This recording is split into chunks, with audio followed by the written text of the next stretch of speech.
Hello, I'm your host, Brian Callanan. A vacancy on the Seattle City Council has set off a fast-paced replacement process, but a familiar name may provide some answers. And there's no shortage of questions as the council considers a major change to the city's business tax structure. Plus, there's a new sales tax proposal intended to provide a boost to public safety. I'm with Councilmembers Mark Solomon and Dan Strauss to consider these issues and the questions you're sending in too. That's next on City Inside Out, Council Edition. This SHIELD proposal is providing relief for them to be able to be successful in a city that is rapidly becoming unaffordable. I never thought I'd be in a position to want to protect our country from our federal government. All that and more coming up next on City Inside Out, Council Edition.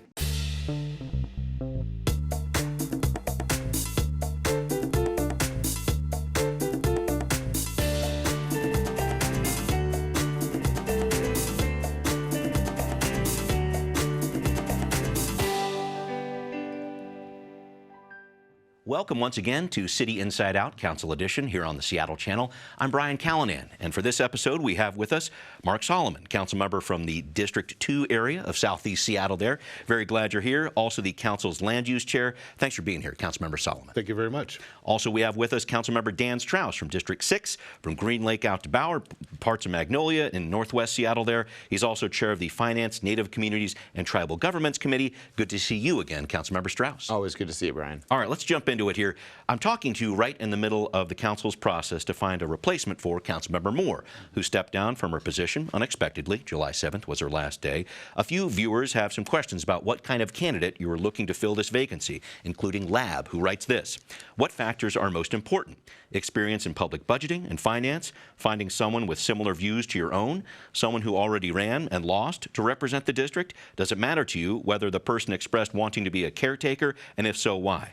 Lab, thanks for the email. There are a lot of questions in there, as it turns out. But Councilmember Strauss, you've got 22 candidates to choose from, one of whom happens to be former council president and D5 representative Deborah Juarez.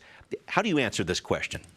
Which question? Right, there's a ton of them there. Yeah, I mean, so caretaker I'll take from the top, Okay. which is, you know, I've gone back and forth over the last couple appointments about whether caretaker is a good thing or not. I don't think Meaning someone who wouldn't run for the job afterwards. Right. I don't know that there's a perfect answer there. I think this one's different than the last two appointments that we've had, that it'll be 16 months instead of just a few months. Right.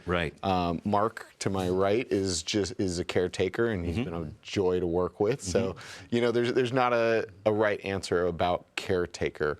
Answering the question about budgeting and policy and experience, or have they run before, there is the need to understand budgeting and how a city bureaucracy works, because there's not a lot of lead time before we get into budget. Yeah, it's a couple months here, right? Just right around the corner. Yeah. And it's rare for a city council to appoint a council member.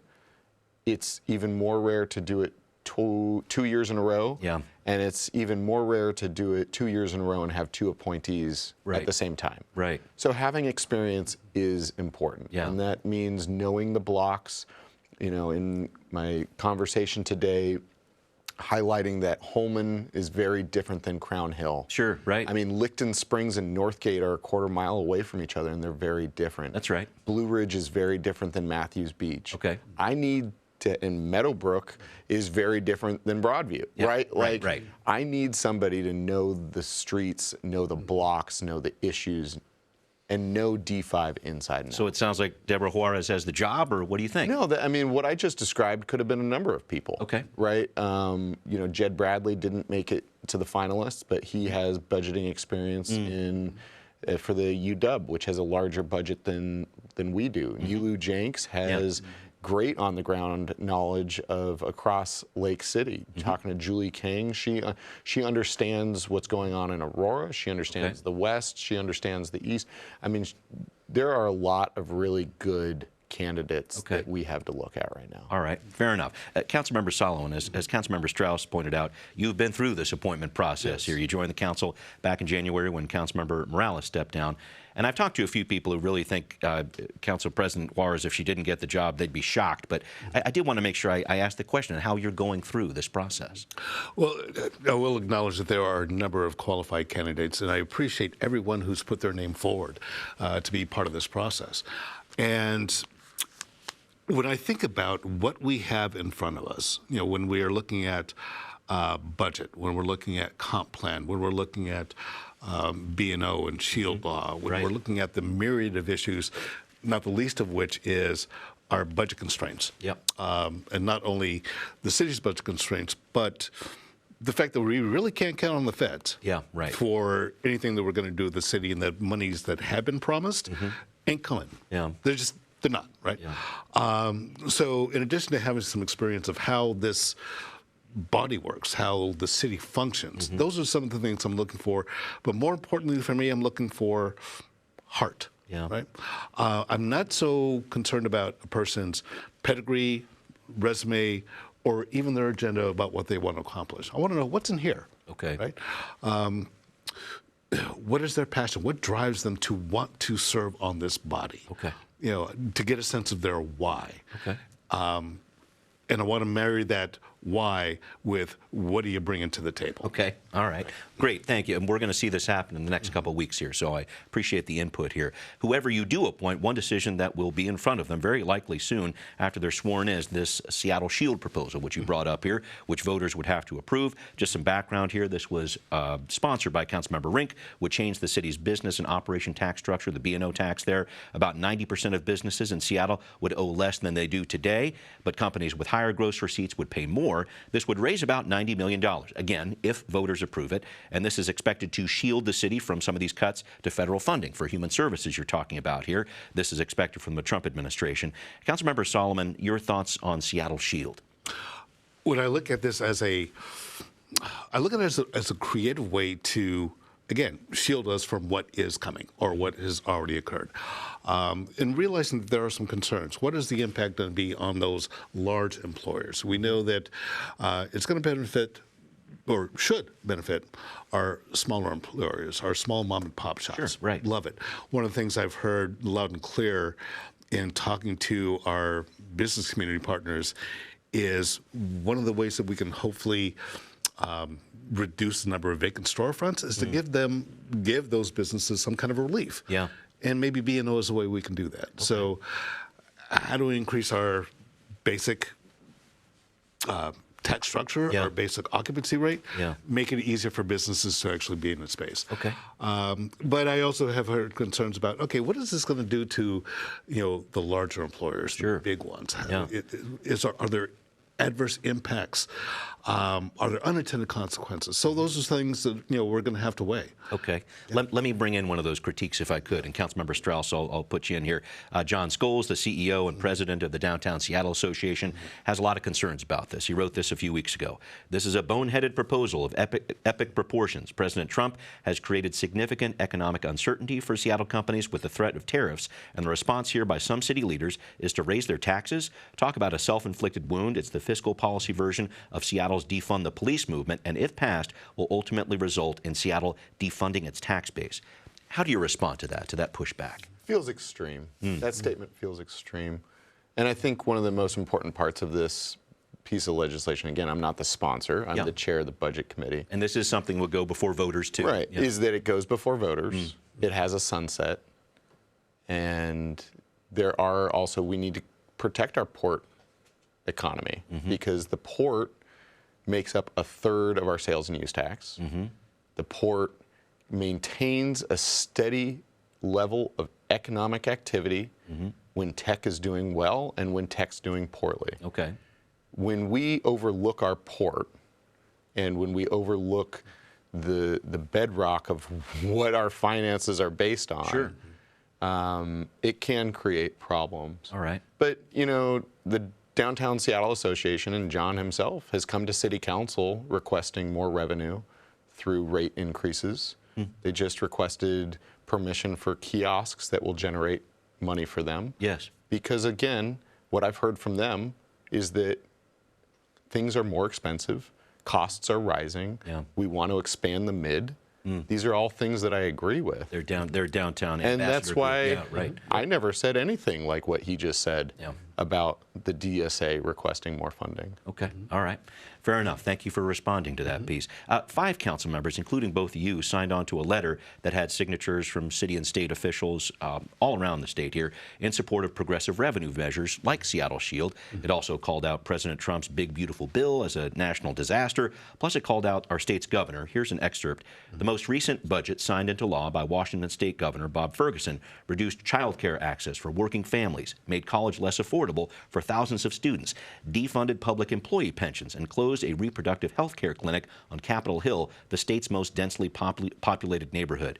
This was a concern for the council. I know Council President Nelson did not sign on to this because of the way it called out Governor Ferguson there. She and Councilmember Kettle, Councilmember Rivera didn't join in on supporting this. Can you talk to me, Councilmember Solomon, about why it was important for you to sign on to this letter?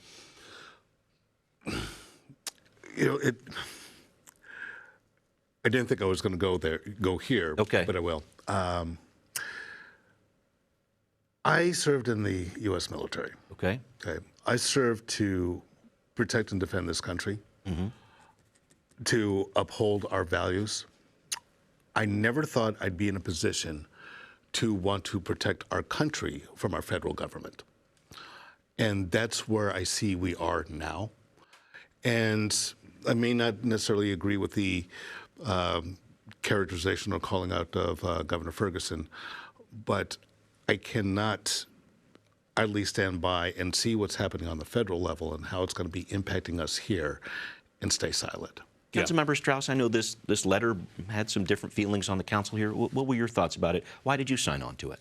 Yeah, I had some concerns about going after the governor so critically, and at the same time, the governor reduced the funding for the right-of-way homeless services that we rely on in this city. Yeah. That back to the SHIELD law, the SHIELD proposal is looking to shield us from cuts that are happening at the state and federal level. Yeah. So when we're in a downturn economic situation with our budget as we are, I'll come back to why I signed on a letter. Yeah, please.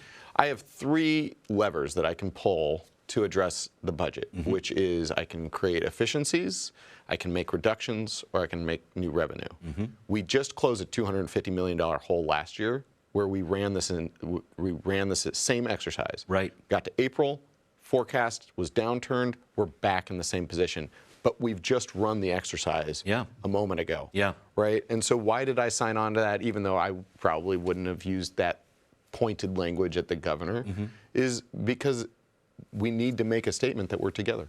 Got it. We're all in this together. Thank you. And it was a letter that had broad support from across the state. Yeah, it's important. Just with Seattle Shield, it does have to go before voters. And we're talking about $90 million, which I know would be very important to fill the budget hole you're thinking about here. $90 million net. And that's what I want to focus again on, is because 90% of businesses in Seattle are going to be zeroed out from their B&O tax. And there's a small adjustment that is made for businesses that are grossing the most, right?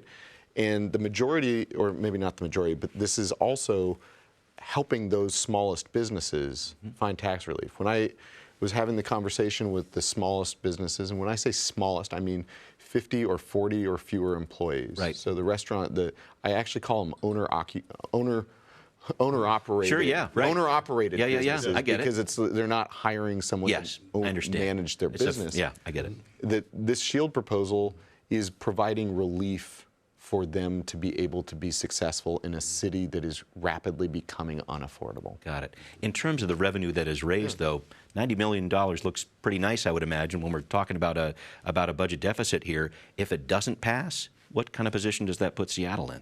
So your words, it looks nice. Okay. Right? But again, I'm looking at a $250 million hole. Yeah. $90 million is not $250 million. That's correct. Right? So that leaves another hole that needs to be filled. Okay. And it is through there that we have to look at efficiencies. Okay. Because the budget exercise that we started last year was a multi-year budget exercise to look at efficiencies, because not all efficiencies can be found and implemented in a single year. Yeah. But they do run out a lot. We took the low-hanging fruit last year, and as you saw at the Select Budget Committee yesterday, Director Ben Noble of Central Staff, he's the only person that has held the director of CBO, Yeah. director of central staff, and director of the forecast office. Right. You know, his reminder to council members yesterday was every year this exercise of efficiencies comes forward, this exercise of reductions. And at the end of the day, most folks don't have the stomach for those cuts and reductions, because at the other end of that reduction is a working family. It's an individual. We laid city employees off this year actually, for the first time since 2008. People take, you know, and when I was talking to business leaders about this, they said, yeah, that's normal. And I said, yes, that's normal for the private sector. Okay. If Microsoft's not laying people off every few years, I kind of wonder, is there something going on in Redmond? Sure. People take government jobs because, not for the pay, because they're getting paid less. For the benefits and for the stability and security. And so to lay off city employees is a really big deal. Granted, you know, we had about 180 pockets last. I don't have my exact notes in front of me. So about 180 pockets last year. That was about 77 that were filled. When I received the budget, we gave an extra 6 months because laying somebody off on January 1st versus June 30th is a psychological impact of being the darkest time of the year. Sure. It also has an impact on people's Hanukkah or Christmas presents, right? Right. But by giving that additional time, many found other jobs. Some got out-of-class employments, and I believe that we had fewer than 20 actually laid off. I don't have the numbers right in front of me. But to come from 180 down to 100 just by giving a little bit more time, that's important. But again, if we're going through this exercise again, do people have the stomach for it? Yeah, that's going to be and the now, test. those were Director Ben Noble's words. No, I know that's going to be the test coming up here, if I could. And if please. I could just, follow up on that, the idea of, looking at efficiencies, looking at, the responsibility of our body, I feel, is to ask the question, what are we spending? What are we spending it on? And what are we getting for that spending? What are the actual results? And if what we're spending is not getting us where we need to go, then maybe we change or alter where those dollars are going so we get the results that we actually want. So, yeah, definitely let's promote those efficiencies. Let's promote that accountability. Let's look at our outcomes, to make sure that our spending is aligning with what we actually want to achieve. Got it. Thanks. I want to try to cover some more ground here if I can. Sure. And there's another revenue piece I want to bring up with you if I could. The 2025 state legislative session, lawmakers authorized cities and counties to collect a 0.1% sales tax that would go towards criminal justice expenses. Council President Nelson's been talking about this, supportive of this, wants at least 25% of this money, if indeed the council does do this, to go towards addiction treatment services. Councilmember Strauss, I know you've heard from critics who say a sales tax is regressive. It is, but it puts a bigger burden on lower income people there. On the other hand, it could bring in $35 million, this tax increase could, to a city budget that could need some help. What's your position on this new sales tax? Where should the money go? Some thoughts about this. All options are on the table to close a $250 million hole. Okay. That's the answer. What Council President's promoted, those services that she's promoting are good services that need to be funded. Okay. She's not proposing the 1% sales tax. Okay, 0.1%. 0.1%. She's not proposing new revenue. She's proposing new spending. Right. And she's not doing so in concert with the rest of the budget and understanding what the more macro issues are. Okay. And so I'm all for funding those important, what I consider medical services that are treating addiction and substance use and their interaction with homelessness. Those things must be funded. Right.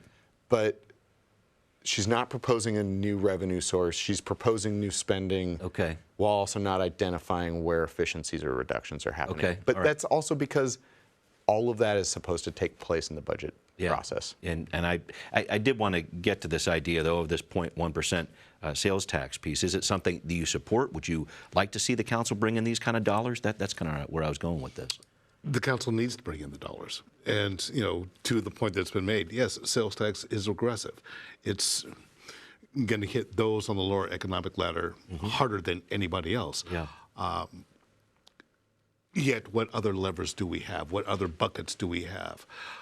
We can only, go to the property tax so often. You can only go to the other revenue sources we have available, absent a state income tax, we're kind of hamstrung.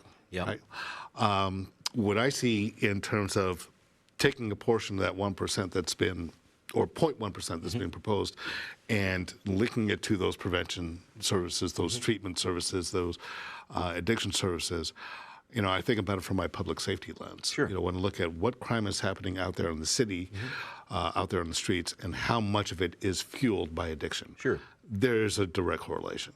How much of our unsheltered population is dealing with substance abuse, dealing with untreated mental health issues. There's a correlation. So at some point, we got to tackle that. And, we have to acknowledge that there is a link between those. Okay. I know this discussion is going to continue, and I'm looking forward to that budget discussion for sure.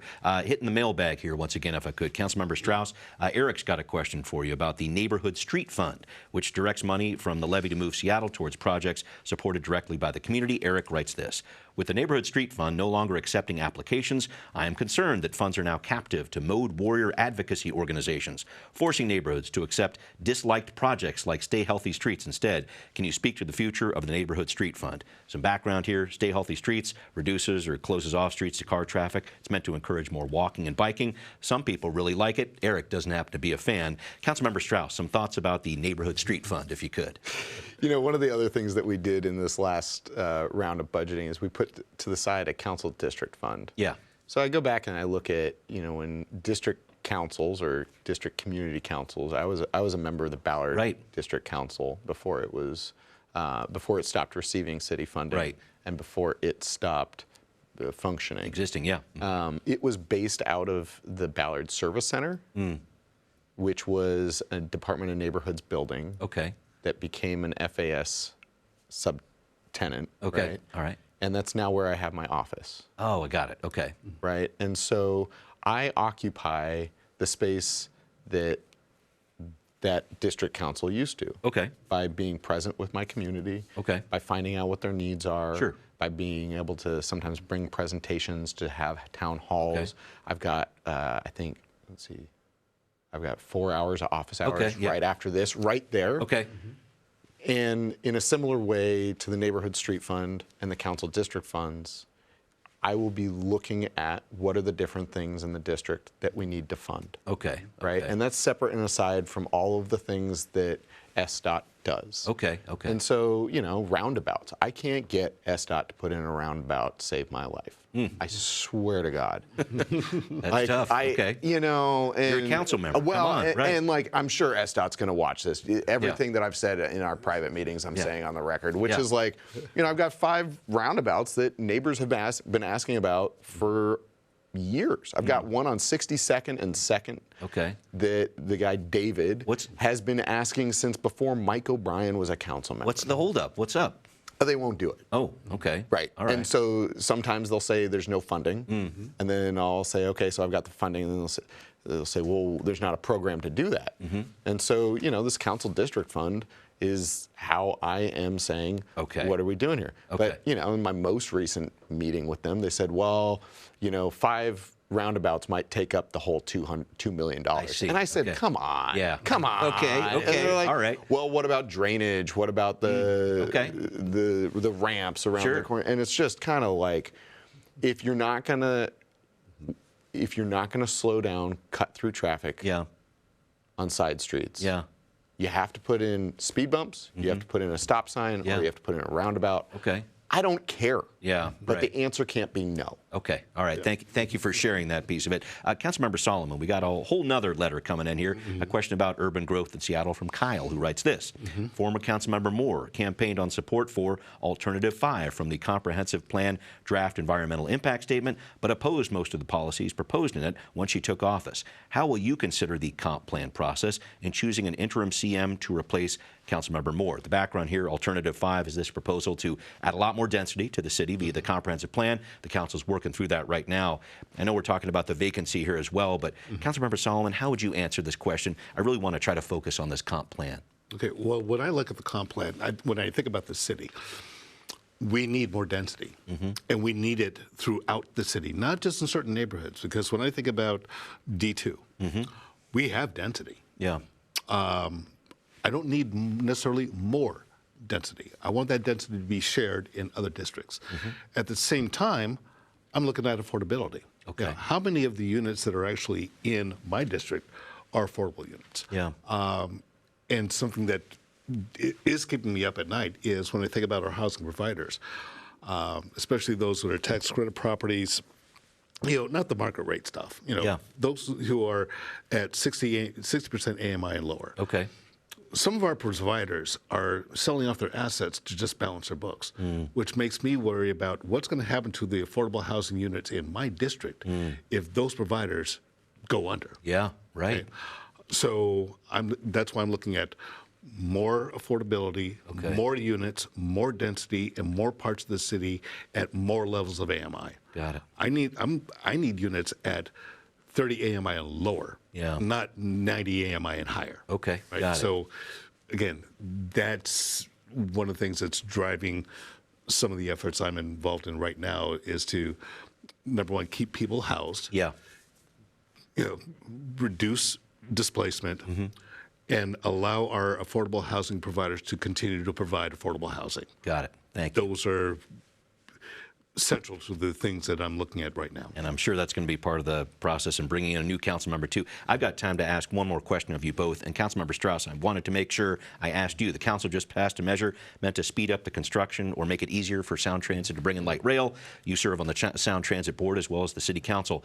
Does this mean the line to Ballard is open in next week, or what are we talking about Oh, here? I sure hope wouldn't so. that be neat? Yeah. But no, Sound Transit is going through an enterprise process right now because the long-range financial plan is out of sync. And in the past, when Sound Transit has addressed this budget issue, they have just done realignments, which means things get delayed or things get taken off the table. And that has not been good for the agency or our region, which is why I'm heartened to know that through this enterprise initiative, we're looking at the operations and maintenance. We're looking at the design. How can we make the capital construction go more efficiently? And then what has to happen for you know, any realignment. But the city's part in this is if we did not pass this, then Sound Transit would have sucked up a lot of time and a lot of money and a lot of appeal process over permitting the entire line piece by piece. By packaging the entire line into sets of permits, it doesn't reduce anyone's ability to appeal, it just streamlines it. It doesn't reduce any of the environmental factors. In fact, I think it actually increases them because we're going to start planting trees before we cut them. So by packaging what is usually independent permits, we're able to have a better, more comprehensive view on the whole thing, as well as save money and save time. Got it. I only have a few seconds, but I do want to touch on the presentation you made recently about crime prevention through environmental design, or CEPTED, this idea that communities can design buildings and spaces, they can reduce the fear of crime and crime. I only have the 30-second version, but I know this is important to you. It's part of your professional background. What do you want the council to do with this? Codify it. Okay.